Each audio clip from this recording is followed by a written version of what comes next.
When it closed down, it was a sad time because no one knew what to do. Deep in the heart of the Ozarks, miles down this quiet country road, you will find the memories and the mysteries. Brady lived here for many, many years. Crumbling foundations, rusty equipment, a canyon carved in solid rock. There's many buildings that the stone that's come out of this quarry. Silence that long ago replaced the echo of steam engines chugging through the hills.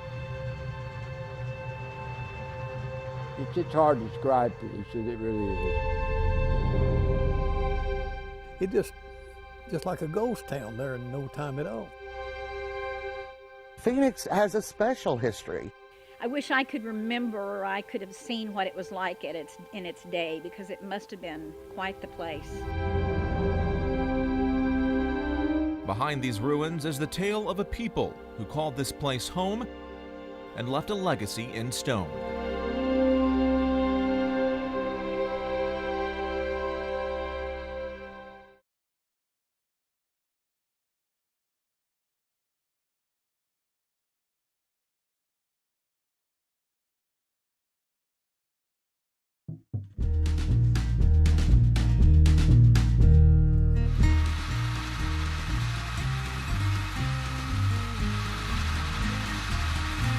This giant chunk of solid rock is no match for the massive spinning blade slicing its way through. We started out mostly just doing historical restorations. The man behind this machine is Freddie Flores. He's cutting, grinding, and polishing limestone slabs for construction projects. A lot of demanding customers want the real material as opposed to the fake rock. The work that goes on behind these stone walls is all that remains of a once bustling industry. And that's what we're processing. You'll see a large stockpile of it over there. The stone he uses are remnants of blocks cut from this massive quarry decades ago by hundreds of workers, men who built their lives here while essentially helping construct the nation.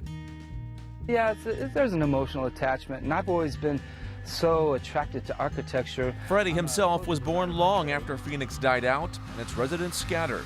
He wears two hats now, that of marble craftsman and a historian in residence of sorts.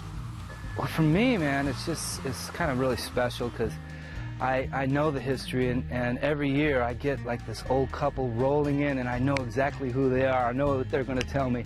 They're going to say, my granddad worked here, or if they're really old, my father worked here. I even had a few say, I went to school here in their 90s, you know.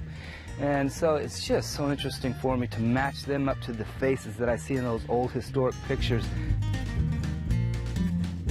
You know, so it's just so exciting. It's not like working in a regular quarry. With all the history and the people that were involved here.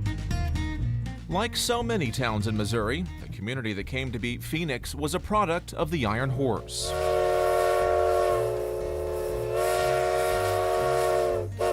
I can remember when the train, there was a passenger train that come through here from Ash Grove, and it went to Kansas City. In the late 1800s, crews were building the Kansas City, Clinton, and Springfield Railroad north from Ash Grove. 5 miles into their job, workers hit a massive deposit of limestone. They blasted through and continued laying their rails. It was no gold, but the discovery of limestone would bring a rush of activity. Around 1890, the Phenix Stone and Lime Company was built. The railroad came through here and obviously stopped right in front of those lime kilns. Ground up limestone, mined from a new quarry, would be ground up and baked here. Big fire built there in the bottom of that thing, and it went up through that chimney. The powder used in things like mortar and farm products. So it was a commodity that everybody had to have because they had their fields, they were growing their food, they were raising their cattle, and most people didn't have indoor plumbing. They had outhouses, and that was used to neutralize waste in their outhouses. Nobody finds themselves in need of lime these days, but back then, they couldn't turn it out fast enough. But as workers dug deeper, they made a new discovery: high-quality rock perfect for the construction industry. Sure enough, it polishes like glass, like wet glass. It looked really shiny and had this color of taupe, which is like a Napoleon color that they were ordering. It's called Napoleon Gray from France. The real boom for Phenix was about to begin.